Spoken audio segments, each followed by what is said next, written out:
नमस्कार आदरणीय दर्शकवृन्द, हामी इन्द्रणी प्रकाशनका तर्फबाट हजुरहरू सबैलाई आजको यो जुन हाम्रो समालोचनामाथिको कार्यक्रम छ, पुस्तक विमर्श, यहाँ सबैलाई स्वागत गर्दछौँ।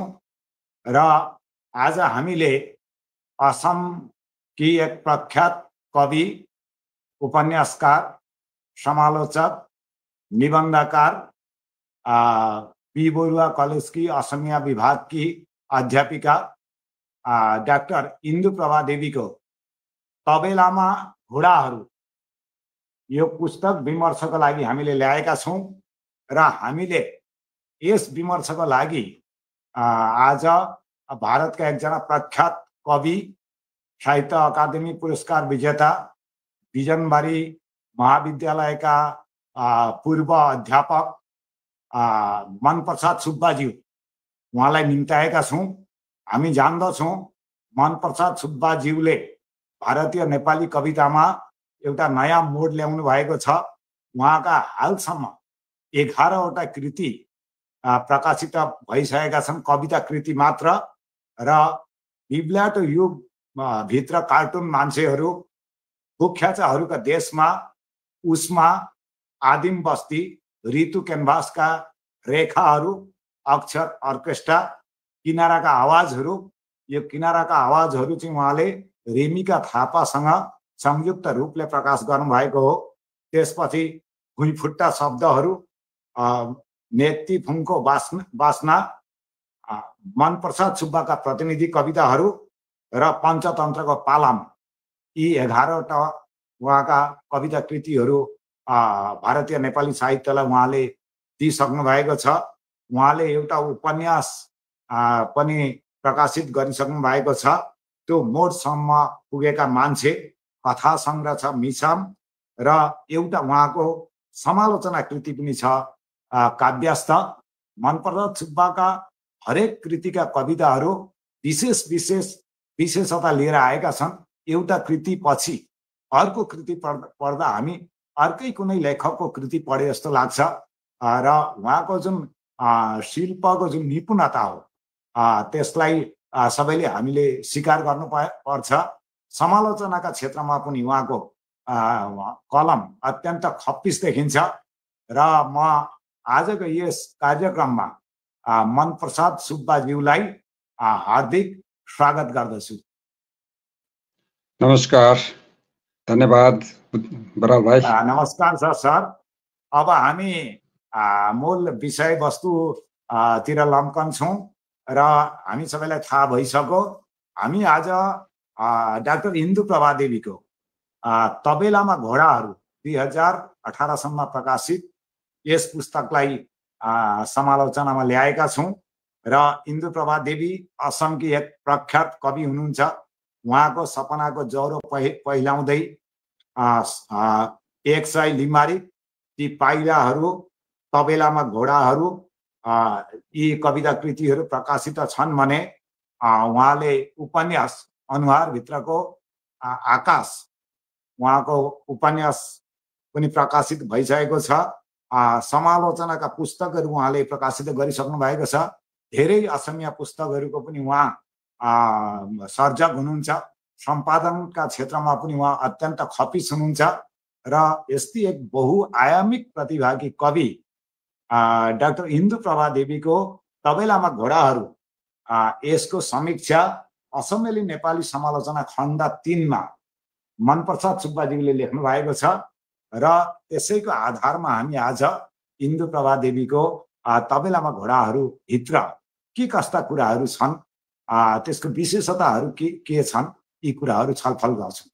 र सरबाट हामी सुनौँ उहाँले त्यो कृति पढेर उहाँको कस्तो खालको विचार आयो मनमा। इन्दुप्रभा देवीको तबेलामा घोडाहरू त्यो विशेष कविता सङ्ग्रह विशेष किसिमको छ, त्यो जसमाथि मैले लेखेको छु एउटा समालोचनात्मक एउटा लेख।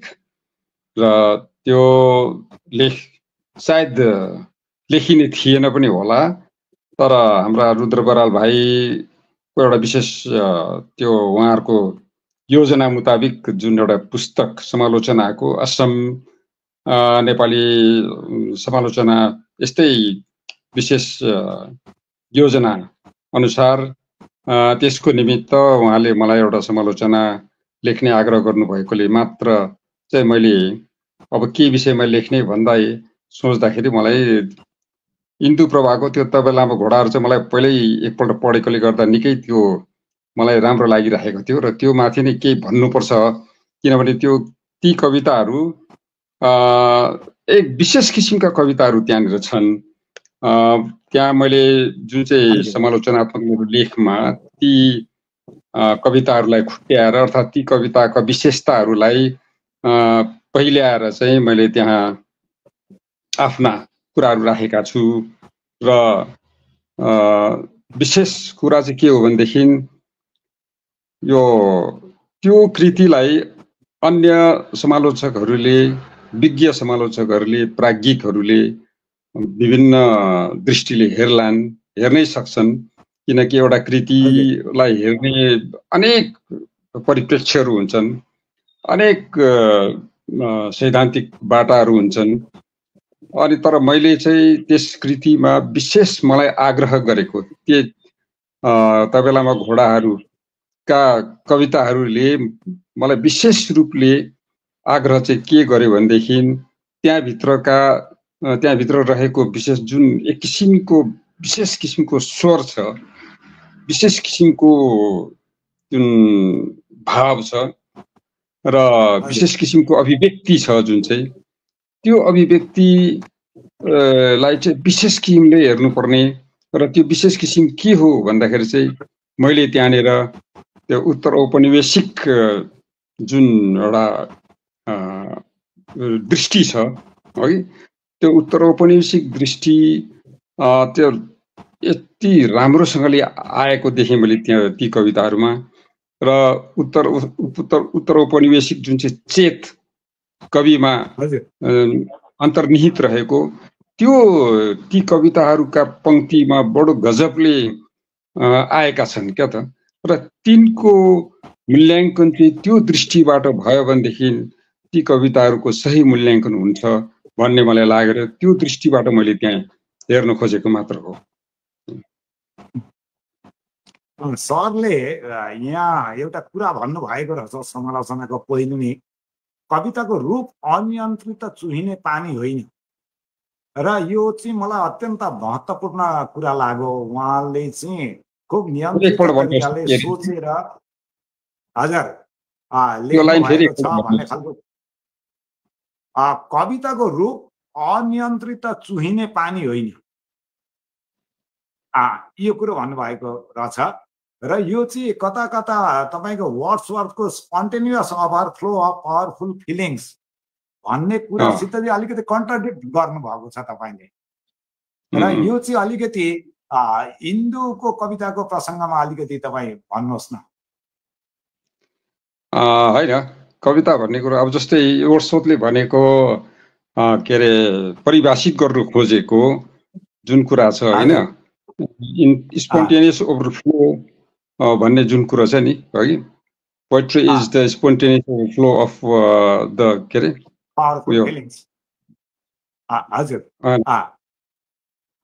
Spontaneous overflow of the feelings recollected in tranquillity भन्ने छ नि त होइन,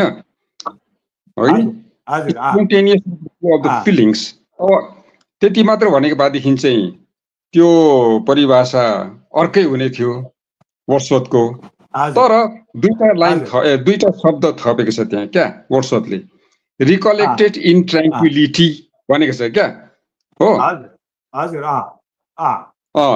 अब रिकलेक्टेड इन ट्राङ्क्विलिटी भनेको चाहिँ त अब त्यो spontaneous overflow of the emotions or feelings recollected in tranquillity भन्नुको अर्थ चाहिँ अब त्यो भावनाको त्यो स्वतस्फूर्त के अरे अभिव्यक्ति, तर कस्तो भने तर चाहिँ लेखेको छैन उहाँ, बट चाहिँ भनेको छैन।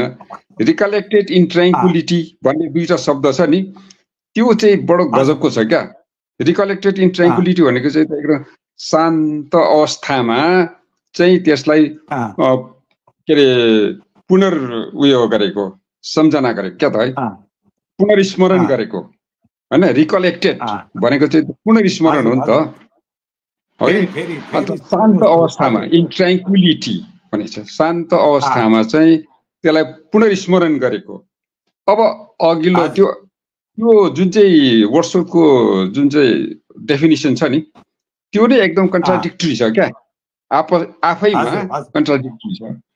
स्पोन्टेनियस ओभरफ्लो अफ इमोसन्स पनि भन्दैछ, स्वतस्फूर्त निस्केको त्यो भावना पनि भन्दैछ, फेरि लगत्तै तीनै जोडेको छ रिकलेक्टेड इन ट्र्याङ्क्विलिटी, अर्थात् शान्त अवस्थामा पुनर्स्मरण गरिएको भनेर भनेपछि त अब त्यो जुन अवस्थामा कविता फुर्यो अरे मानिलिउँ होइन, कविता आयो, तर त्यो चाहिँ त्यति नै बेला शब्दमा व्यक्त नगरेर मनमनमा सायद त्यो कविता फुरेको हो, मनमनमा आइरहेको छ त्यो कविता। त्यसलाई चाहिँ अब घरमा गइकन या त कुनै एउटा शान्त ठाउँमा गइकन के अरे कागज कलम लिइकन चाहिँ फेरि होइन त्यसलाई पुनर्स्मरण गरेर अघिको जुन चाहिँ त्यो एकदम स्वतस्फूर्त भाव थियो त्यसलाई फेरि पुनर्स्मरण गरेर चाहिँ त्यो त पुनर्स्मरण गरेपछि त त्यहाँ थुप्रै कुरा आइगयो नि त होइन,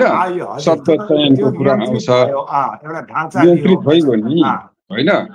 अन्त त्यो त स्वतस्फूर्त त कहाँ भयो त हो कि, त्यो भाव त्यो पहिला त्यो आएको त्यो स्वतस्फूर्त कुनै कुरोलाई देखेर त्यो स्वतस्फूर्त आएको भावलाई चाहिँ त्यो मनभित्र राखिरहेको छ, तर त्यसलाई जस्तोको तस्तै त त्यहाँ लेखिएन नि त। अब शान्त अवस्थामा त्यसलाई पुनर्स्मरण गरेर लेखेपछि त त्यहाँनिर त्यो थुप्रै कुरो आफै बनिएर त्यो त थुप्रै कुरो बनाएर लेखिन्छ नि त त्यहाँ हो कि होइन, सचेततापूर्वक लेखिन्छ नि त त्यो त। सचेततापूर्वक लेखिएपछि त्यो के अरे उसको त्यो स्वतस्फूर्त जुन चाहिँ भाव छ त्यो स्वतस्फूर्त भावले रूप बदलिँदै जान्छ नि त त्यहाँनिर होइन र। त्यहाँनिर थुप्रै कुरा पस्छ, त्यति बेलै पस्छ अरू त्यो कविको त्यो अनेक किसिमको के अरे शिल्पहरू क्या, कविको शिल्प सबै कुरो पस्छ नि त्यहाँनिर। तपाईँले हिन्दूको कविताको एउटा पक्षलाई धेरै त्यहाँ जोड दिएको मैले देखेँ, जस्तो कि उहाँको कविताहरूमा धेरै आख्यानहरू छन्, लोककथाहरू छन्, बाल कथाहरू छन्, त्यसलाई उहाँले विनिर्माण पुनर्निर्माण गर्नुभएको छ। यो कुरो तपाईँले त्यहाँ उल्लेख गर्नुभएको छ। अरू हिन्दूका कविताको यो नि अत्यन्त आकर्षक पाटो भन्नुभएको छ। यस्तो कुराहरू अलिअलि असमियामा पनि छन्, असमिया लोककथाहरूको आधारमा पनि हामी देख्छौँ र त्यो सन्दर्भमा चाहिँ अलिकति पाठकलाई स्पष्ट गरिदिनुहोस् न, उहाँले कस्तो तरिकाले यी लोककथाहरू बाल कथाहरू यी कुराहरू लोकविश्वासहरूलाई अब त्यहाँ तपाईँको यो घाम र हावाको जुन द्वन्द छ ती कुराहरू ल्याएका छन्, यी सच यो जल देवता र त्यो वञ्चराहरूका कुरा त्यस्ता कुराहरू ल्याएका छन् र त्यसलाई अहिलेको जुन अहिलेको परिप्रेक्ष्यमा त्यसलाई ल्याइएको छ। र यहाँ इन्दुज्यू पनि हुनुहुन्छ, इन्दुज्यू कार्यक्रम हेर्दै हुनुहुन्छ, उहाँले पनि सायद केही सोध्न सक्नुहुन्छ र यो चाहिँ अलिकति सरले खुला गरिदिनुहोस्। हो त मैले अब त्यहाँनिर के अरे मेरो लेखमा भनेकै छु हो कि, यो लेख तपाईँहरूले राम्रोसँगले फेरि एकपल्ट पढ्नुभयो भनेदेखि त्यो मैले भन्न खोजेको कुरा स्पष्ट भइ नै हाल्छ हो कि। अब त्यो कवितामा त्यसरी त्यो लोक आख्यानहरूबाट हुन्छ या त मिथकहरूबाट विभिन्न स्रोतबाट त्यो स्वत आएका त्यो बिम्बहरू हुन्छन् होइन, र कथाहरू आख्यानहरू हुन्छन्।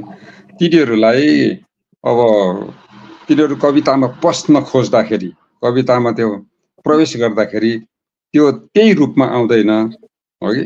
त्यसले कविको भाव, कविको दृष्टि, कविको त्यो जुन चेत छ त्यो अनुसार त्यसले त्यो रूप बदलिँदै आउँछ क्या त।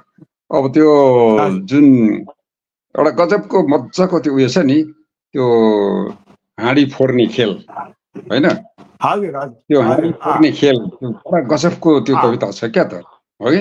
अब त्यो माथि पनि कविता कसैले लेख्छ भनेर चाहिँ सायदै हामीले सोचेका थियौँ होइन। तर इन्दुजीले त्यो हाँडी फोड्ने खेल हेरेर यस्तो मिठो कविता लेख्नु भएको छ है। त्यो हाँडी फोड्ने खेल अब त्यो एउटा कस्तो भने यो मनोरञ्जनको अत्यन्तै मनोरञ्जनात्मक किसिमको त्यो खेल त हो त्यो, होइन? हाँडी फोड्ने खेला भन्ने लेख्नु भएको रहेछ। हजुर, हाँडी फोड्ने खेला त्यो त अब स्पोर्ट्स अत्यन्तै मनोरञ्जनात्मक खेल हो नि त त्यो त, है? स्पोर्ट्सको त्यो विशेष प्रमुख अङ्ग पनि होइन त्यो स्पोर्ट्सको। त्यो स्पोर्ट्सको त्यो एउटा त्यो मनोरञ्जनकै निमित्त राखिएको त्यो एउटा खेल मात्र हो त्यो, होइन? र त्यो जुन हाँडी एउटा निर्जीव वस्तु त्यहाँनिर बिचमा राखेर त्यसलाई चाहिँ आँखामा पट्टी बाँधिवरिकन चाहिँ फोर्ने खेल हुन्छ त्यो, होइन? र अब त्यो एउटा ठुलो त्यो मानिसहरू हाँसिरहेको त्यो बिचरा हाँडीलाई हाँडीप्रति एउटा जुन के भन्नु त्यो कविको भाव व्यक्त भएको छ नि, हो कि? र त्यसले चाहिँ नि यो सबै कुरो यो भयो। त्यहाँदेखि अर्को त्यो के अरे जलदेउता दाउरे र जलदेउताको कथासँग सम्बन्धित त्यो सानो त्यो जुन लोक आख्यान छ त्यो आख्यान पनि त्यहाँनिर अर्को कवितामा आएको छ। त्यस्तै किसिमले घाम र हावाको झगडाको कुरा, हो कि? मैले त्यो बारेमा पर्याप्त भनेकै छु कि घाम र हावाको झगडा जस्तो कि अब त्यो अब घामले अन्तमा जितेको कुरा, हो कि? हावा सधैँ हारिरहेको कुरा, होइन? र त्यो के अरे जहिले पनि हाम्रो मानव समाजमा नि मानव इतिहासमा विजेताहरूको कथा चाहिँ बरु गौरवीकरण गरेर त्यो सुनाइन्छ, हो कि? पढिन्छ, पढाइन्छ, होइन त? र विजितहरू पराजितहरूको चाहिँ त्यसै उनीहरूलाई के भन्नु, उनीहरूलाई विस्मृतिमा राखिन्छ, होइन? उनीहरूलाई सधैँ नै पछिल्लो अर्थात् के भनौँ उनीहरूलाई कुनै प्रकारको त्यो महत्त्वै नभएको एउटा केही जस्तो राखिन्छ त्यसरी, होइन त? महत्त्व दिइँदैन। र महत्त्व चाहिँ जहिले पनि विजेताहरूकै मात्रै हुने है, विजेताहरूको मात्रै जय जयकार हुने। र त्यो पराजित जो छ पराजितप्रति कसैको त्यो संवेदना व्यक्त नहुने त्यो किसिमको इतिहासको पठन पाठन पनि युगौँदेखि भइरहेकै छ, है? र हाम्रो समाजमा पनि त्यो छ। र त्यो वास्तवमा अब आजको युग भनेको चाहिँ आजको जुन चाहिँ यो उत्तर औपनिवेशिक युगमा चाहिँ नि इतिहास पनि अब भुइँबाट लेखिन्छ क्या। इतिहास पनि अब भुइँबाट लेखिन्छ, है? विजितहरूको कथा, विजितहरूको कथा, पराजितहरूको कथाबाट सुरु हुन्छ इतिहास। अबको इतिहास, है? आजको इतिहास। सर यस्तो एउटा अफ्रिकन एउटा यस्तो खालको कुरो छ होला हो, जबसम्म बाघले आफ्नो इतिहास लेख्छ, चितुवाले आफ्नो इतिहास लेख्छ, उसको विजयको मात्रै कुरा लेख्छ, हरिणको चाहिँ कुरा उसले लेख्दैन भन्ने खालको जुन कुराहरू छन्। कुराहरू त्यही त होइन। यो अब आजभोलि होइन, अब अहिलेको यो उत्तर औपनिवेशिक चेत बडो विकसित भएको नि त, होइन? यो चेत माथि उठेर आएपछि चाहिँ मानिसहरूले अब त्यो सबैतिरबाट त्यसको हरेक दृष्टिबाट हरेक अङ्गबाट हेर्ने भए हरेक कुरालाई, हो कि? र माथि देखाइएको भनिएको कुरामा मात्रै चाहिँ पूर्ण रूपले विश्वास नगरेर चाहिँ नभनिएका पाटाहरू, नभनिएका कुराहरू, नदेखाइएका कुराहरू के छन् त्यो पनि अब कौतूहलतापूर्वक खोजिकन निकालेर वास्तविकता के हो, यथार्थ के हो त्यो हेर्ने एउटा समयमा हामी छौँ अहिले। र त्यसरी लेखिएका कविताहरू त्यहाँनिर इन्दुप्रभाका त्यो तबेलामा घोडाहरू त्यसमा हामी धेरै जस्तो पाउँछौँ है। र यो उहाँको हजुर भन्नुहोस्, उहाँको कविताहरू छन् जस्तो जुम्राको आर्तनाद भन्ने छ, तबेलामा घोडाहरू भन्ने जुन कविता छन्, 3वटा तबेलामा घोडाहरू श्रृङ्खलामा, अनि जुम्राको आर्तनाद भन्ने छ। यो चाहिँ तपाईँको अस्तित्ववादी एउटा चेत त्यहाँ भए जस्तो लाग्छ। अनि एउटा विद्रोही भावना पनि त्यहाँ झल्किन्छ। यो विशेष गरी दार्जिलिङ आन्दोलनको समयमा लेखेको हो यो। र त्यो घोडालाई तपाईँको प्रतीकका रूपमा लिएर हाम्रो जुन जातीय जुन समस्याहरू, यी समस्याहरूलाई उहाँले एउटा नयाँ पद्धतिमा उजागर गर्न खोज्नु भएको हो क्या हो? त्यो त छँदैछ। के अरे अब घोडा सधैँ नै एउटा त्यो स्फूर्तिको, शक्तिको त्यो प्रतीक है। तर त्यो शक्ति त्यसकोमा भएको त्यसको आफ्नो जो शक्ति छ नि होइन, त्यसको जुन एउटा तेजिलोपन जुन चाहिँ छ नि, त्यो चाहिँ तर त्यो आफैको लागि कहिले पनि भएन नि होइन।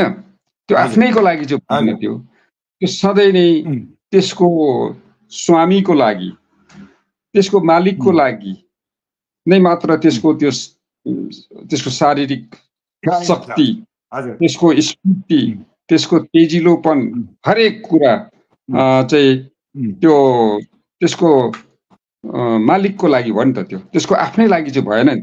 जब त्यसलाई सबै त्योसँग लिनुपर्ने काम, त्योसँग गर्नुपर्ने काम जम्मै सकिएपछि चाहिँ मालिकले त्यसलाई एउटा साँगुरो तबेलामा बन्द गरिराख्छ, बाँधिराख्छ है।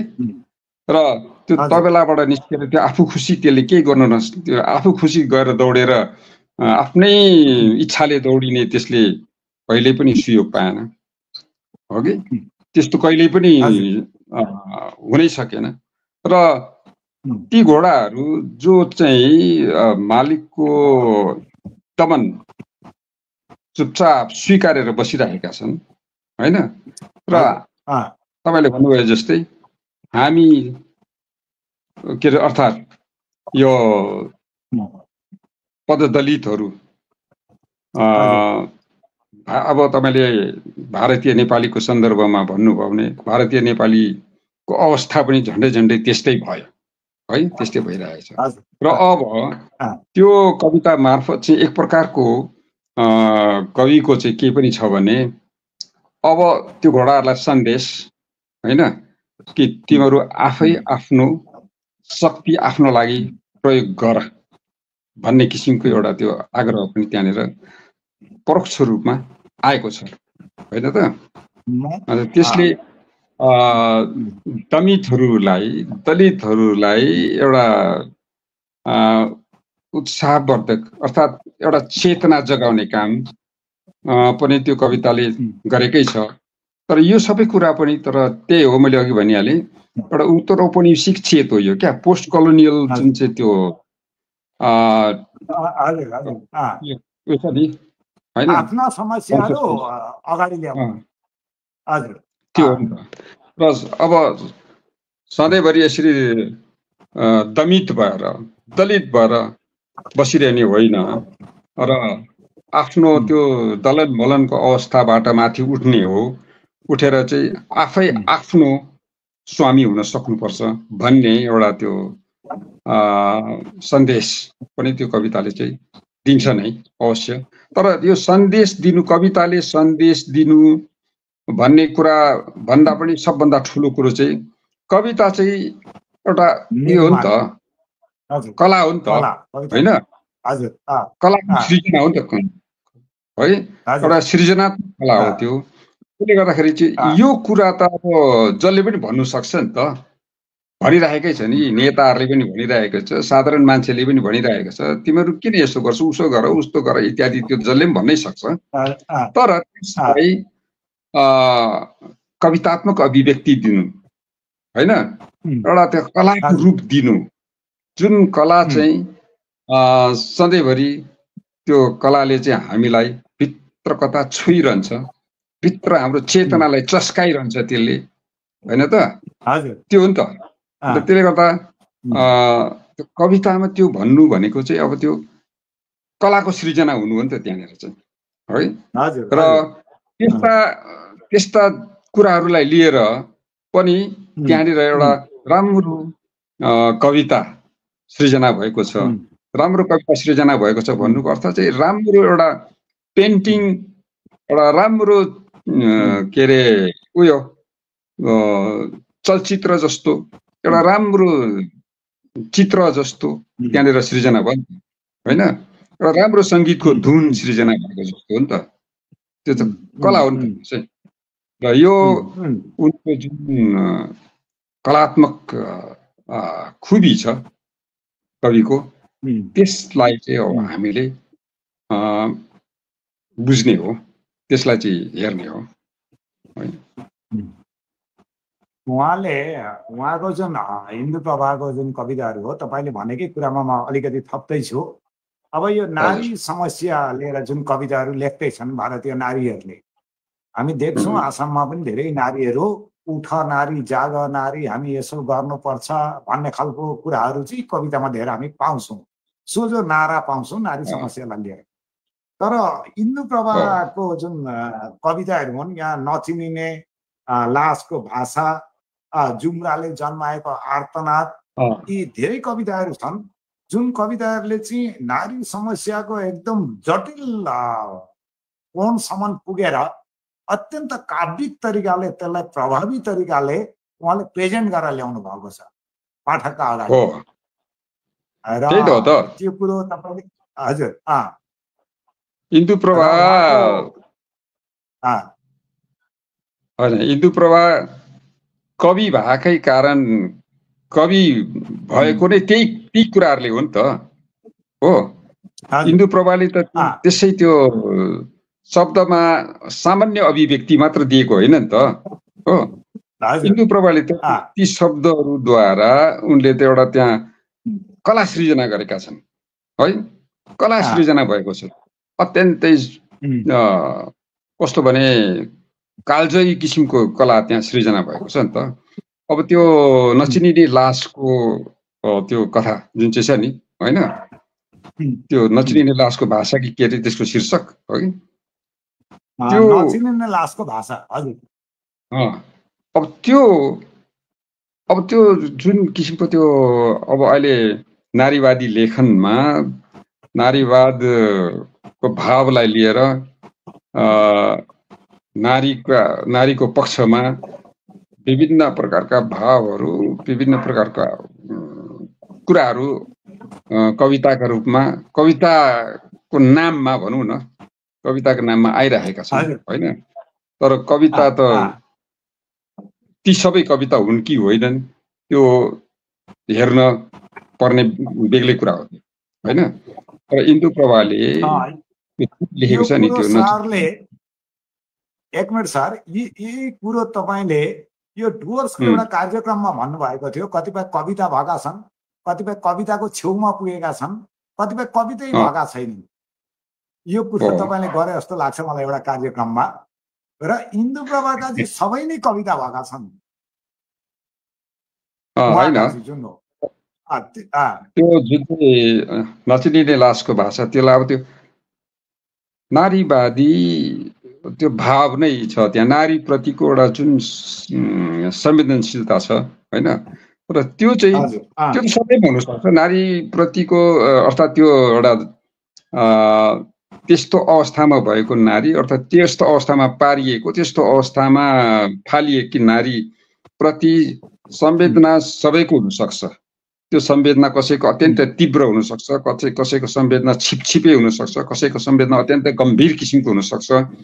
तर संवेदनाका विभिन्न प्रकारका ती आयामहरू भए तापनि तर ती संवेदनालाई हैन कवितामा व्यक्त गर्नु शब्दको सहायताले शब्दको माध्यमद्वारा कवितामा व्यक्त गर्नु त्यो बेग्लै कुरा हो। त्यो जोसुकैले गर्ने होइन त, गर्न खोज्छन्, धेरैले गर्छन् र ती कतिको प्रभावकारी हुन सक्छ त्यो चाहिँ त्यो कविताको सफलता र आंशिक सफलता या त असफलता त्यसैमा निर्भर गर्छ है। कि त्यो पाठकलाई अर्थात् एउटा संवेदनशील पाठकलाई त्यसले कतिको प्रभाव पार्न सक्छ, कतिको त्यसले उसको भित्रको संवेदनशीलतालाई हल्लाउन सक्छ क्या त, त्यसमा निर्भर रहने कुरा हो त्यो चाहिँ है। तर अब फेरि पाठक भन्नाले पनि अब सबै पाठक एउटै तहका एउटै स्तरका हुँदैनन् होइन त। अब पठन पनि बेग्ला किसिमका पठन हुन्छन्। जस्तो अब यो रिडर रेस्पोन्स थ्योरी मा भन्छ नि है, यो हेरल्ड ब्लुम्सहरूले क्या त यो के अरे रिडिङ मिसरिडिङ है, स्ट्रङ रिडिङ विक रिडिङ, यो कुराहरू त्यो रिडर रेस्पोन्स थ्योरीमा आउँछ क्या होइन। अब स्ट्रङ रिडिङ विक रिडिङ, सबल पठन अर्थात् दुर्बल पठन भनौँ न है नेपालीमा। अन्त या त अर्को के अरे रिडिङ मिसरिडिङ। अब रिडिङ मात्रै भन्नाले त्यो एउटा सामान्य पठन हुन सक्छ। त्यो मिसरिडिङ भनेपछि चाहिँ त्यो बेग्लै किसिमको पठन हो त्यो क्या होइन। मिसरिडिङ भनेको चाहिँ रङ रिडिङ भनेको होइन नि त है। मिसरिडिङ भनेको त्यो गलत पठन भनेको होइन त्यो क्या।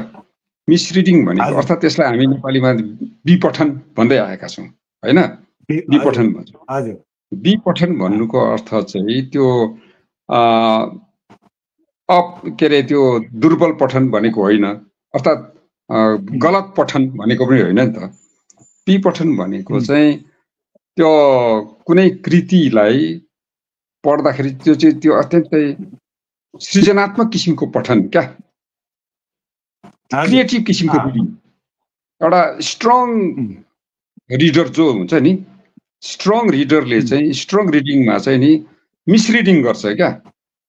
किनभने कुनै पनि टेक्स्टमा कुनै पनि पाठमा नि अनेक कुराहरू हुन्छन् त्यहाँभित्र, जुन कुरो चाहिँ लेखकले अर्थात् कविले त्यो थुप्रै ग्याप्सहरू छोडेको हुन्छ, फाँकाहरू छोडेको हुन्छ है। त्यो फाँकाहरू चाहिँ किन छोडेको हुन्छ? त्यो फाँकामा एउटा राम्रो पाठक हो भनेदेखि, एउटा त्यो स्ट्रङ रिडिङ गर्ने पाठक छ भनेदेखि चाहिँ उसले त्यहाँभित्र खेल्ने स्पेसहरू राखिदिएको हुन्छ हो, स्पेसहरू छोडिएको हुन्छ र त्यो स्पेसमा गएर पाठकहरू खेल्छ। स्ट्रङ रिडिङ गर्नु सक्ने, विपठन गर्नु सक्ने अर्थात् सृजनात्मक पठन गर्नु सक्ने पाठकले त्यहाँभित्र गएर खेल्छ र उसले त्यहाँभित्र अनेक किसिमको कुराहरू आविष्कार गर्छन् क्या। त्यहाँभित्र लुकेर बसेका, त्यहाँभित्र के अरे कवि स्वयंले नै पनि नदेखेको यस्तो खालको कतिवटा कुराहरू हुन्छन् कि त्यो चाहिँ एउटा सृजनात्मक पाठकले, सृजनात्मक पठन गर्न सक्ने पाठकले चाहिँ त्यहाँभित्रबाट आविष्कार गरेर निकाल्छ है। र सर तपाईँले यस्तो कुरो भन्न खोज्नुभयो कि सर, कविता भनेको चाहिँ एउटा स्केच हो, त्यसलाई ड्रइङ बनाउने चाहिँ पाठकको काम हो। त्यो पनि हो, त्यो धेरै हदसम्म त्यो कुरा हो। अब त्यो एउटा त्यही त एउटा कविताको क्या अनेक पठन हुन सक्छ नि होइन। एउटै कवितामा एउटा अब प्रत्येक पाठकको आफ्नो आफ्नो दृष्टि हुन्छ र प्रत्येक पाठकको आफ्नो आफ्नो पठन क्षमता हुन्छ है। त्यो पठन क्षमतामाथि निर्भर रहने कुरा हो। र कविता भन्ने कुरा चाहिँ यस्तो हो कि अब एउटा कुनै पनि विषय छ, त्यो विषयलाई विज्ञानले त्यसलाई सैद्धान्तिकृत गर्दाखेरि, त्यसलाई डिफाइन गर्दाखेरि त सबै वैज्ञानिकको एउटै परिभाषा हुन्छ नि। पानीको परिभाषा वैज्ञानिकहरूले के दिन्छ त? H2O भन्छ नि है, H2O एउटै हुन्छ। सबैले जहीँ गए पनि त्यही भन्छ, चाहे त्यो अमेरिकामा होस् कि इङ्ल्यान्डमा होस्, फ्रान्समा होस्, जापानमा होस्, सबैले त्यही भन्छ होइन। अन्त हाइड्रोजन र अक्सिजनको अक्सिजन 2 हाइड्रोजन 1 मिलेर चाहिँ बनेको त्यसको कम्पोज, त्यो पानीमा चाहिँ त्यो समागम भयो भनेदेखि चाहिँ पानी बनिन्छ भन्ने उयो हो नि त होइन, परिभाषा, उनीहरूको परिभाषा थियो। तर पानी विषय दिएर चाहिँ 100 जना कविहरूलाई कविता लेख्न लाउनुहोस्, 100 जना कविको कविता 100 वटै हुन्छ, बेग्लै आफ्नो आफ्नै हुन्छ होइन र? हजुर हजुर। र यो त सृजनात्मक विभिन्न तरिकाले ल्याउने हो, विभिन्न तरिका, विभिन्न अब उनीहरूको अभिव्यक्ति, विभिन्न प्रकारको दृष्टि, विभिन्न प्रकारको चेत होइन, त्यो विभिन्न प्रकारको संवेदनको त्यो उयोहरू, अब के भन्छ, तहहरू हो कि। र सृजनात्मक कृतिको सौन्दर्य भनेकै त्यही हो क्या है। अन्त त्यसलाई जति उत्खनन गर्ने। सरले अर्को एउटा कुरा यहाँ अलिकति छुनु भएको छ, अनि अब आफै त्यसमा धेरै वर्ष लाग्नु भएको पनि हो। यो किनाराका आवाजहरू भन्ने, किनारी कृतहरूलाई कवितामा सम्बोधन गर्ने कुरा र यो किनारी कृतहरूको कुरालाई लिएर तपाईँले जुन एउटा आन्दोलन खडा गर्नुभएको थियो, डाक्टर इन्दुप्रभाका धेरै कविताहरूले त्यो किनाराका आवाजहरू बोले जस्तो लाग्छ। अवश्य छ हो नि। अब यो किनाराका आवाज अब हामीले लेख्यौँ है, निकाल्यौँ र त्यो बारे त्यसको सैद्धान्तिक कुराहरू मैले मेरो त्यो पुस्तकसँगै निस्केकै छ होइन, भूमिकाको रूपमा। र अब त्यो एउटा त्यो किसिमको एउटा अवधारणा, एउटा विचार हामीले अघि सार्यौँ, अघि राख्यौँ। अब त्यसलाई लिएर विभिन्न सर्जकहरूले आफ्नै प्रकारले लेख्न सक्छन् नि। चित्रकारहरूले पनि आफ्नै प्रकारले त्यसमा त्यो भावलाई लिएर, त्यो अवधारणाले लिएर चित्र कोर्न सक्छन् हो कि। कथा लेख्नेले कथा पनि त्यसरी लेख्न सक्छन्। त अब लेखन चाहिँ आफ्नो हो नि त, त्यो त एउटा अवधारणा मात्र हो नि त होइन। र त्यो अवधारणामा हामीले लेख्यौँ, जस्तै अब रेमिकाले आफ्नै प्रकारले लेख्यो, मैले आफ्नै प्रकारले लेखेँ होइन। र लेख्ने अर्थात् अब सृजनात्मक कुराहरूलाई हामीले यता यो जुन चाहिँ हामीले भोगेको कुरा जो छ, हामीले भोगेको त के, हामीले जस्तै भोग्नेहरू विश्वभरि छन् होइन। विश्वभरिका किनारी कृतहरूले भोगेको व्यथा कथा एउटै छ। उता अमेरिकामा त्यो मूल आदिवासी, अमेरिकन आदिवासीहरू, एबोरिजिनल्सहरू भनिन्छ नि, अमेरिकन एबोरिजिनल्सहरू आफ्नै छ। अफ्रिकन मूल निवासीहरूको आफ्नै कथा छ होइन त। र उपनिवेशकहरूले, अनि उपनिवेशक भन्नाले चाहिँ खालि त्यो 15औं शताब्दी 16औं शताब्दीदेखि सुरु भएर 20औं शताब्दीसम्म युरोपेलीहरूले उपनिवेशीकरण गरेको कुरा मात्र आउँदैन होइन। देशभित्रै पनि अब आन्तरिक उपनिवेशीकरणहरू अनेक भइरहेको छ। अब उपनिवेशित अवस्थाबाट हाम्रो देश त अब मुक्त त भयो नि होइन। तर यी देशभित्रै एउटा सबल र बहुसंख्यक जातिले अर्को दुर्बल र कमजोर, दुर्बल र अर्को त्यो अल्पसंख्यक जातिमाथि जुन किसिमको के भनौँ उपनिवेशीकरण, आन्तरिक उपनिवेशीकरणको खेल चलाइरहेको छ, त्यो भोगाई पनि छँदैछ नि त, होइन र? यी कुराहरू पनि साहित्यमा। हजुर, यो तपाईले यो उत्तर उपनिवेशिक जुन कुराहरू गर्दै हुनुहुन्छ र यो चाहिँ आफ्नो आँखामा आफ्नै लेन्स लगाएर हेर्नु पर्ने खालको कुरा तपाईले यहाँ भन्नुभएको छ। उत्तर औपनिवेशिक लेखन भनेको आफ्नो आँखामा आफ्नै लेन्स लगाएर हेर्नु। तर हाम्रो एउटा विडम्बनै छ, यो भारतीय साहित्यकै भन्नु पर्यो, हामी सृजना गर्छौं अनि सृजनाको समीक्षा गर्छौं। सृजनाको तहसम्म त्यो कुरो ठिकै होला, तर हामी जब समीक्षाको तहमा जान्छौं त्यतिखेर हाम्रो समीक्षा गर्ने आफ्नो आधार छैन। हामी औपनिवेशिक तत्त्वहरूलाई नै लिएर आउँछौँ, जुन चाहिँ पश्चिमेली कुराहरू। यो अहिले असमिया साहित्यमा पनि चल्दैछ। हाम्रो आफ्नो दृष्टिकोण खोल्नु, यसमा अलिकति के यो कस्तो खालको जटिलता देख्नुहुन्छ?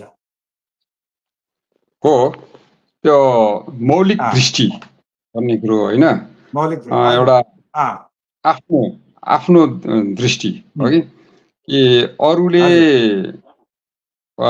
भनेको अर्थात् अरूले देखाएको कुराहरू यसरी पो हेर्नुपर्ने रहेछ भन्ने होइन, तर हामीले आफ्नै प्रकारले कसरी हेर्छौँ, अर्थात् हाम्रो परापूर्व कालदेखि कसरी हेर्दै आएका छौँ, त्यो हाम्रो हेर्ने दृष्टि कतिको के अरे राम्रो छ या त कतिको सबल छ, त्यो कुराहरू पनि बुझ्नुपर्छ है।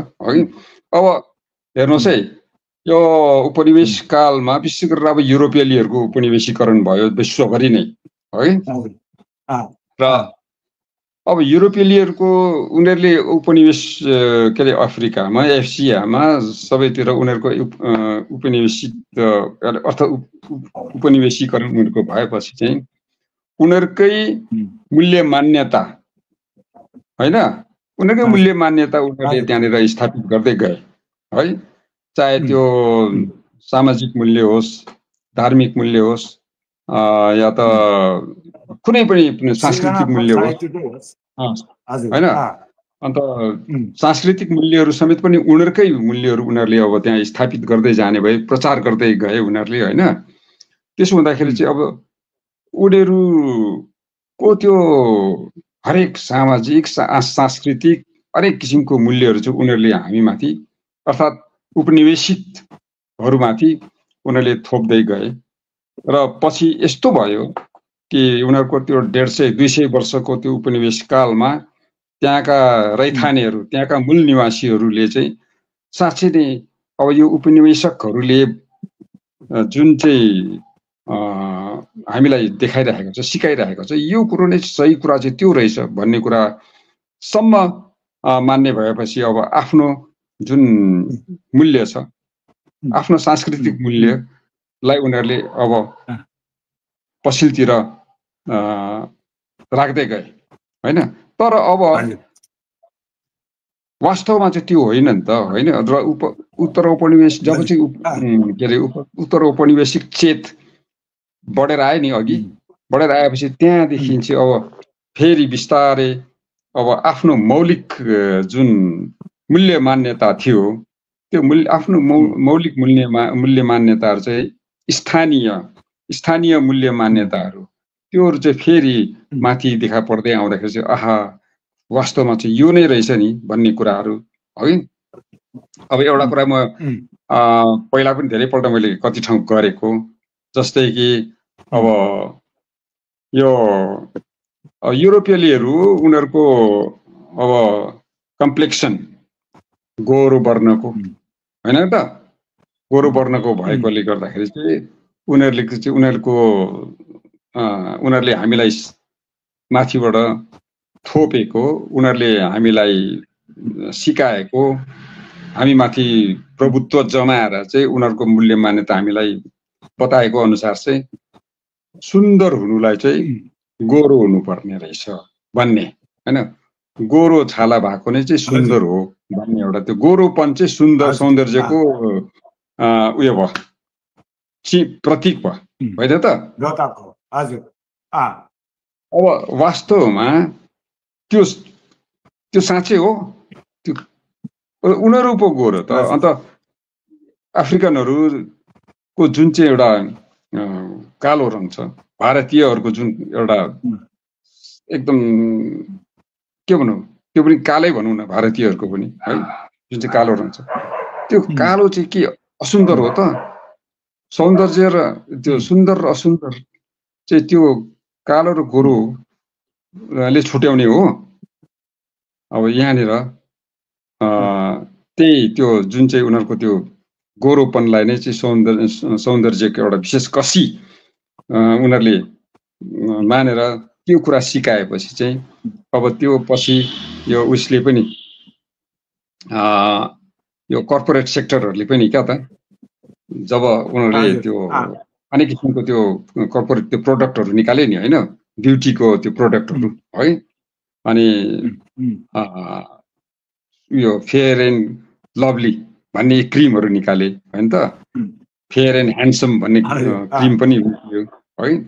अन्त यसरी त्यो ब्युटी हुनुको लागि त्यो फेयर स्किन नै हुनुपर्ने भन्ने कुरा आयो नि त होइन। तर त्यो होइन नि त,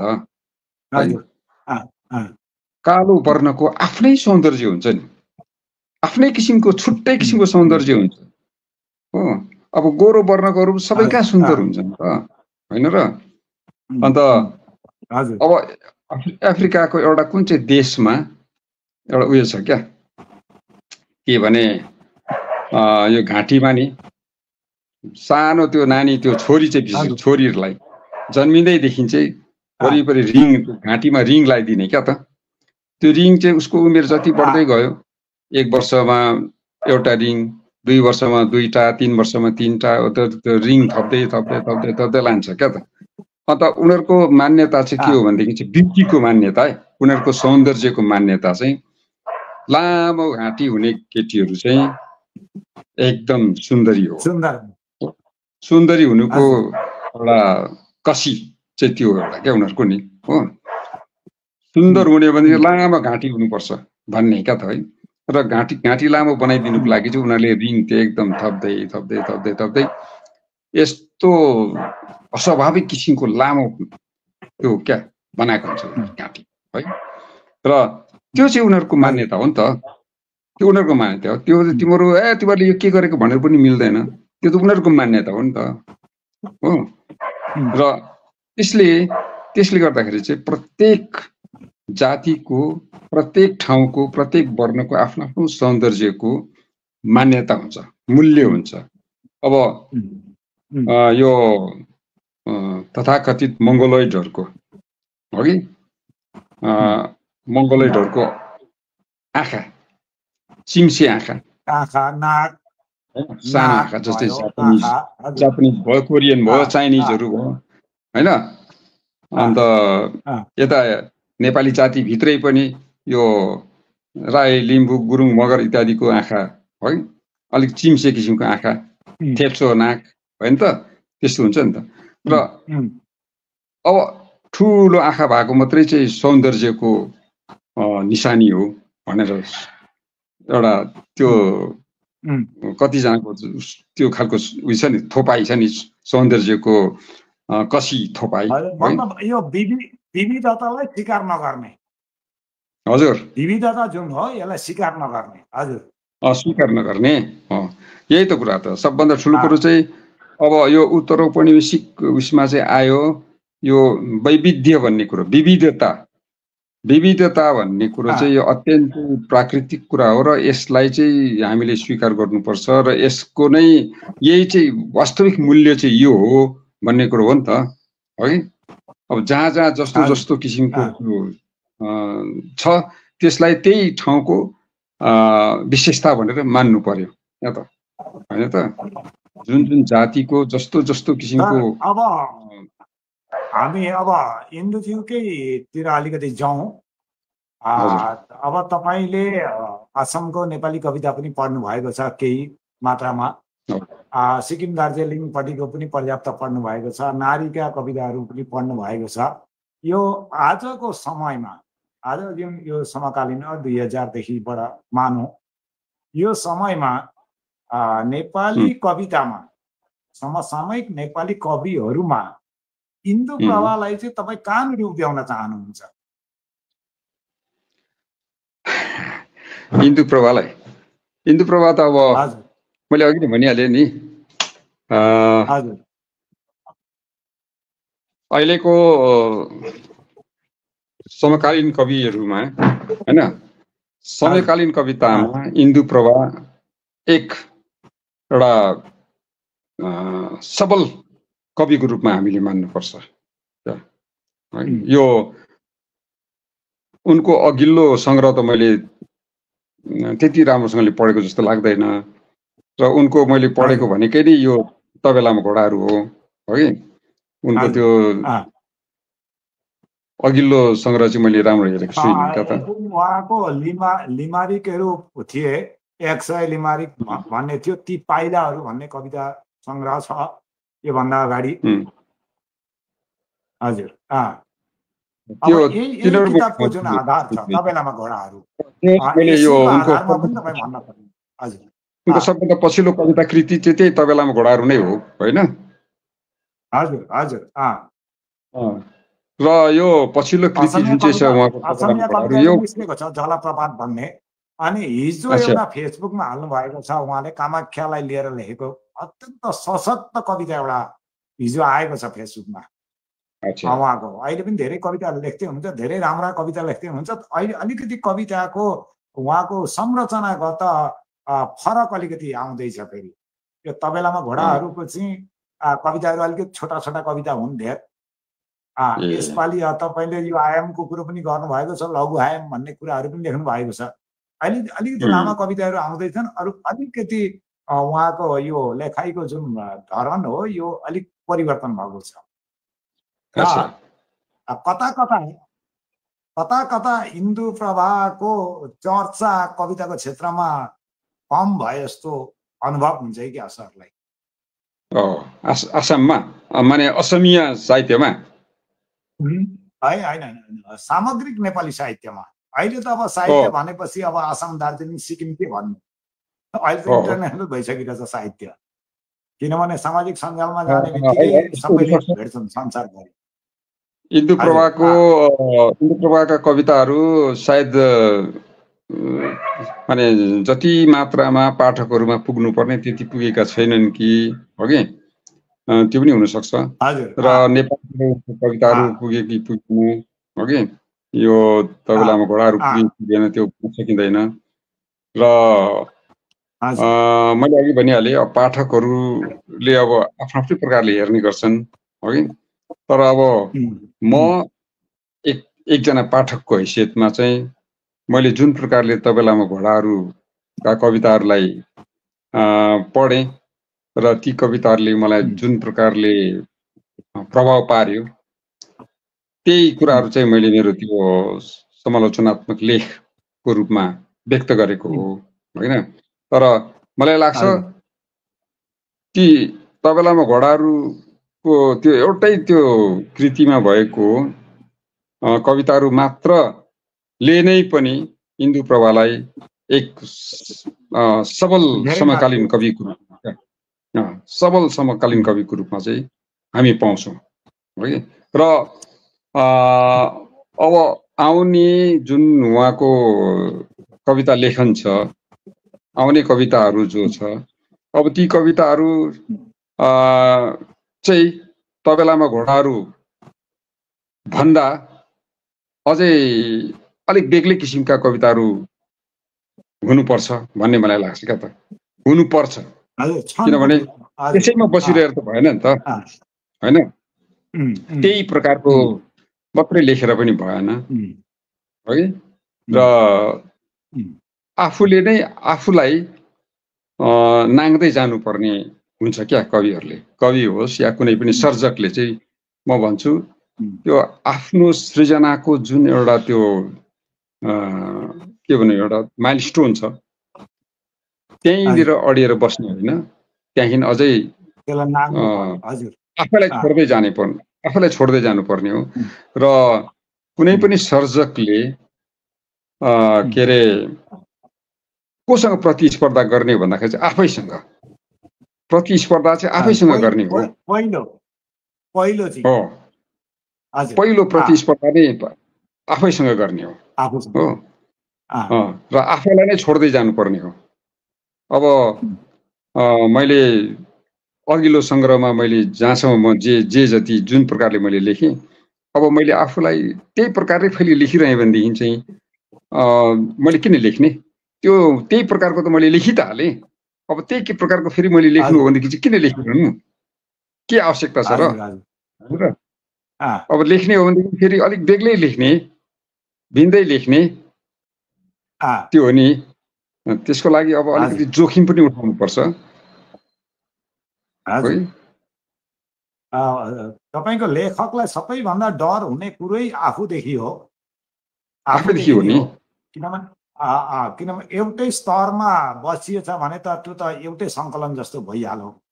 अझ अर्को एउटा कुरा सोधौँ, हामी प्राय अन्तिमतिर आउँदैछौँ। उहाँ इन्दुप्रभा देवीको जुन कविताहरू पढ्नुभयो तपाईँले, एकदम संक्षिप्तमा भन्दा उहाँको सबल पक्ष, तपाईँले देखेको सबभन्दा सबल पक्ष चाहिँ हजुर तपाईँको कुरा अलिक स्पष्ट आएन। उहाँको कविताहरूमा तपाईँले एकदम संक्षिप्तमा भन्नुपर्दा एकदमै सबल पक्ष चाहिँ तपाईँ कुन चाहिँ भन्न चाहनुहुन्छ? के कविता भन्नुभएको? उहाँको कविताहरूको सबल पक्ष, सामग्रिक तरिकाले उहाँको कविताको एकदमै सबल पक्ष चाहिँ तपाईँलाई प्रभाव पारेको, त्यो चाहिँ तपाईँलाई के जस्तो लाग्छ? उहाँको कविता लेखनमा जुन त्यो अनौपचारिकता छ नि लेखनको, हो कि त्यो कविताको जुन चाहिँ अनौपचारिक किसिमको भाषा जुन चाहिँ छ, त्यो अनौपचारिक भाषा र त्यो शब्दहरूमा जुन मितव्ययिता, शब्दहरू एकदम उयो बगितो शब्द प्रयोग नगर्ने होइन, र यो कुराहरू चाहिँ मलाई राम्रो लाग्छ। हुनुपर्छ नि त। अब अन्तिमतिर गयौँ सर, हजुर हामी एकदम अन्तिमतिर पुग्यौँ। यहाँ धेरै पाठकहरू, यहाँ हाम्रो दर्शकहरू यहाँ आज आउनु भएको छ। जय केट्टा सरलाई म देखिरहेको थिएँ, नवीन पौडेलजी आउनु भएको छ, र यसरी बाहिरका पनि धेरै आउनु भएको छ। प्रकाश मुइकेल, महिम आचार्य, ज्योति हुमा गाई, प्रदीप शर्मा, विमल बराल, नवप्रभा अधिकारी, अर्जुन निर्मला, धेरै धेरै पाठकलाई हामीले, आजम प्रधान, उहाँहरूलाई हामीले भेट्यौँ र उहाँहरू सबैले हाम्रो धन्यवाद छ। र अब एउटा अन्तिमतिरको एउटा प्रश्न सरलाई म सोध्दैछु। आजको जुन समालोचना छ, यो समालोचनाको एउटा बदनाम छ, सरलाई त्यो थाहा छ होला। आजको समालोचनामा चाहिँ तपाईँको कृतिलाई भन्दा व्यक्तिलाई प्राधान्य दिने अनि प्रभाववादी सकारात्मक कुराहरू धेर लेख्ने, यसको कमी कमजोरीहरू थोर लेख्ने, जुन चाहिँ रामकृष्ण शर्माहरूले, तारानाथ शर्माहरूले त्यो समयको जुन समालोचना थियो, त्योबाट अहिले हामी धेरै यता आएका छौँ। र यो चाहिँ अब अहिलेको यो ट्रेन्डै हो, यसै गर्नुपर्ने हो कि हाम्रो दुर्बलता हो? एक। दुई नम्बर कुरो, यो जुन तपाईँको प्रभाववादी एउटा सोच हो समालोचना गर्दा, हिन्दूका कृतिहरूको समालोचना गर्दा त्यसले तपाईँलाई पनि अलिकति छोयो कि क्या हो?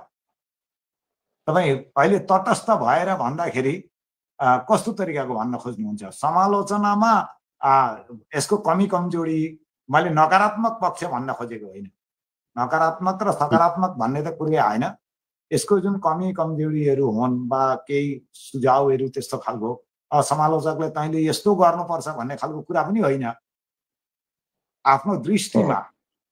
र योबाट चाहिँ समालोचकहरू तर्किँदैछन्, र तपाईँको के छ भनाइ यसमा? यस्तो हो, मलाई चाहिँ लाग्छ कृतिहरू सबै समालोच्य हुँदैनन् क्या त।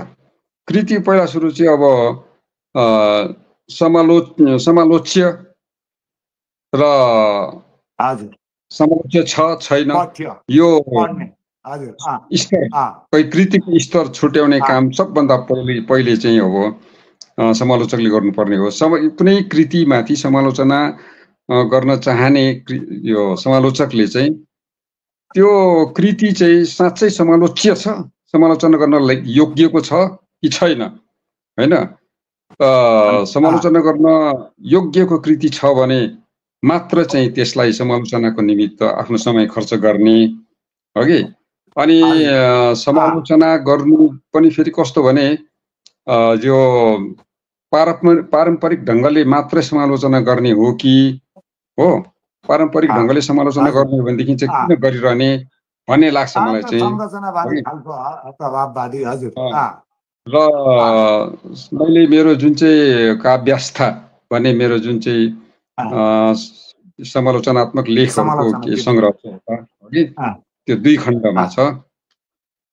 अन्त त्यसमा मैले मेरो आफ्नो भन्नुपर्ने छोटो जुन चाहिँ भनाइ अगाडि राखेको छु, त्यसमा एक ठाउँ मैले यसो भनेको छु हो कि अब म आफू चाहिँ समालोचक हुनलाई चाहिँ त्यो लेखेको पनि होइन, त्यो विशेष परिस्थितिमा मैले त्यो लेखेको मात्र हो कि। अन्त तर मलाई चाहिँ के भने समालोचना चाहिँ सृजनात्मक समालोचना हुनुपर्छ भन्ने मेरो आफ्नो टेक हो क्या त, हो कि। क्रिएटिभ क्रिटिसिजम पनि एकदम क्रिएटिभ हुनुपर्छ, सृजनात्मक किसिमको समालोचना हुनुपर्छ भन्ने क्या त, हो कि। अब सृजनात्मक समालोचना भन्नुको तात्पर्य चाहिँ त्यो समालोचनाको निमित्त लिएको जुन चाहिँ पाठ छ, टेक्स्ट छ, होइन? त्यो टेक्स्टभित्रका कुराहरू, कयौँ त्यो कुराहरू त्यहाँनिर एक्सप्लोर गर्नुपर्ने कुरा हुन्छन् क्या, आविष्कार गर्नुपर्ने कुराहरू हुन्छन् है। र त्यो आविष्कार त्यहाँभित्रको स्पेसहरूमा चाहिँ त्यो आफूले देख्न सक्नुपर्छ क्या। समालोचकको आँखा चाहिँ त्यस्तो हुनु पर्यो कि त्यहाँभित्र कयौँ कुराहरू छन्, त्यो अनेक किसिमका ग्याप्सहरू हुन्छन् क्या। त्यो ग्याप्सहरूमा चाहिँ सृजनात्मक समालोचना गर्नेले थुप्रै कुरा आविष्कार गर्न सक्छ त्यहाँनिर, र त्यो त्यहाँभित्रका आविष्कृत कुराहरूलाई चाहिँ अगाडि राखिदिने समालोचना, त्यो सृजनात्मक समालोचनामा त्यो कुराहरू गर्न सकिन्छ। र अबको समालोचना त्यो सृजनात्मक हुनुपर्छ भन्ने त धेरै अघिदेखिको कुरा हो। तर हाम्रो यता धेरै जस्ता समालोचकहरू चाहिँ कस्तो भने पारम्परिक ढङ्गको समालोचना है, अत्यन्तै पारम्परिक ढङ्गको है, त्यो विद्यार्थीहरूलाई त्यो कलेजमा युनिभर्सिटीमा त्यो एउटा पाठको एक्सप्लेन गरिदिएको जस्तो त्यस्तो एकदमै त्यो खालको भयो होइन। अनि त्यो लेखकको खै के भनौँ, अब त्यो सूचनात्मक किसिमको भयो त्यो समालोचना धेरै जस्तो चाहिँ कि आजभोलिको समालोचना सूचनात्मक किसिमको नभएर चाहिँ त्यो सृजनात्मक किसिमको हुनुपर्ने भन्ने लाग्छ मलाई है। र सृजनात्मक समालोचनाले मात्र चाहिँ त्यो लेखक कविहरूलाई, त्यो मूल लेखक कविहरूलाई चाहिँ खास त्यसको मूल्याङ्कन, साँचो मूल्याङ्कन चाहिँ त्यति बेला होला भन्ने लाग्छ है। त सृजनात्मक समालोचना चाहिँ अब एउटा समालोचकले एउटै कृतिमाथि जुन दृष्टिले, जुन प्रकारले उनको आविष्कारहरू गरेर त्यो कृतिभित्रका कुराहरू आविष्कार गरेर बाहिर निकाले, देखेका कुराहरू लेखे, र अर्को समालोचकले त्यही कृतिमाथि अरू नै कुराहरू आविष्कार गर्न सक्छन् होइन। र आविष्कार गरेर अरू नै प्रकारले, अरू नै परिप्रेक्ष्यबाट त्यसलाई हेरेर लेख्न सक्छन्। त्यस्ता अनेक त्यो लेख्ने पाटाहरू छन् क्या त। अब एउटै कृतिमाथि अनेक समालोचना हुन सक्छ नि त होइन। त्यसरी त्यो समालोचना, त्यो एउटा कृति चाहिँ एउटा त्यो कुनै एउटा पानीको मूल जस्तो हो त्यो क्या है कृति चाहिँ। र त्यहाँबाट चाहिँ जति नै त्यो पानी उगाएर लाँदा पनि भयो नि, भरेर लाँदा पनि भयो। र समालोचना चाहिँ त्यस्तो सृजनात्मक हुनुपर्ने हो र त्यो सूचनात्मक किसिमको, अर्थात् त्यो के भन्नु, त्यो विद्यार्थी उपयोगी किसिमको मात्र चाहिँ नभएर चाहिँ खास चाहिँ त्यो सृजना समालोचना राम्रो समालोचना हुन सक्छ भन्ने लाग्छ। हाम्रो समय सकिँदै आयो र अब एकदम अन्तिम एउटा वाक्य तपाईबाट, अब डाक्टर इन्दु प्रभालाई तपाईँ के भन्न चाहनुहुन्छ तपाईँपट्टिबाट? होइन, अब इन्दु प्रभाको कविताहरूबारे यत्रो लामो कुरा गरिसकेपछि अघि नै भन्नुपर्ने कुराहरू त्यहाँ भनिसकियो होइन। र त्यहीँबाट नै कुनै एउटा अब इन्दु प्रभा बहिनीले सुनिराखेका होलान् होइन। भन्छु अब तबेलामा घोडाहरूदेखि चाहिँ अब त्यो तबेलाबाट आफू निस्किनु पर्यो। अब त्यहाँदेखि चाहिँ अझै अरू नै किसिमको घोडाहरू आविष्कार गर्नु पर्यो कविले। सर, सरलाई धेरै धेरै धन्यवाद छ, बहुमूल्य समय दिनुभयो। अरू हामीले यो इन्द्रणी प्रकाशन असमबाट यो फेसबुक पेजको कार्यक्रमहरू त हामी लगातार गइरहेका छौँ। विभिन्न भाषिक कुराहरू पनि चर्चा भइरहेका छन्। त्यस पछाडि व्यक्तिलाई लिएर पनि हामीले चर्चा गरिरहेका थियौँ र समालोचनाकै कृति हिसाबले चाहिँ हामीले हजुरबाट आज हाल्न हामीले मौका पायौँ र हामी गर्व अनुभव गर्दछौँ। हामीले 3-4वटा समालोचना पुस्तकहरू निकाल्यौँ। असमिया नेपाली समालोचना खण्ड 1, खण्ड 2, खण्ड 3 र भारतीय नेपाली प्रगतिवादी साहित्य, 4वटा समालोचनाका ठुल्ठुला एक खालको किताबै निकाल्यौँ। र यी किताबहरू समालोचना 1, 2, 3 यी किताबहरूभित्रका समालोचनाहरू हामी ल्याउँदै गर्छौँ। आगामी सप्ताह फेरि मङ्गलबार हामी आउनेछौँ। र आज यहाँ जति पनि दर्शकहरू जोडिनु भयो उहाँहरू सबैलाई हामी हार्दिक धन्यवाद ज्ञापन गर्दछौँ र हामी आग्रह राख्दछौँ यी मनप्रसाद सुब्बा सरका कुराहरू धेरैभन्दा धेरै मान्छेका समक्ष पुर्याउनका लागि तपाईँहरूले यो आजको जुन कार्यक्रम हो यो कार्यक्रम तपाईँहरूले सेयर गरिदिनुहुन्छ भन्ने हामी आशा राख्छौँ र सरलाई धेरै धेरै धन्यवाद, नमस्कार ज्ञापन गर्दै आजको यो जुन कार्यक्रम हो यो समाप्त भयो र आगामी मङ्गलबारका दिन फेरि यही समयमा हामी भेट हुने आशाका साथ आजको कार्यक्रमको हामी समाप्ति घोषणा गर्दछौँ। धन्यवाद।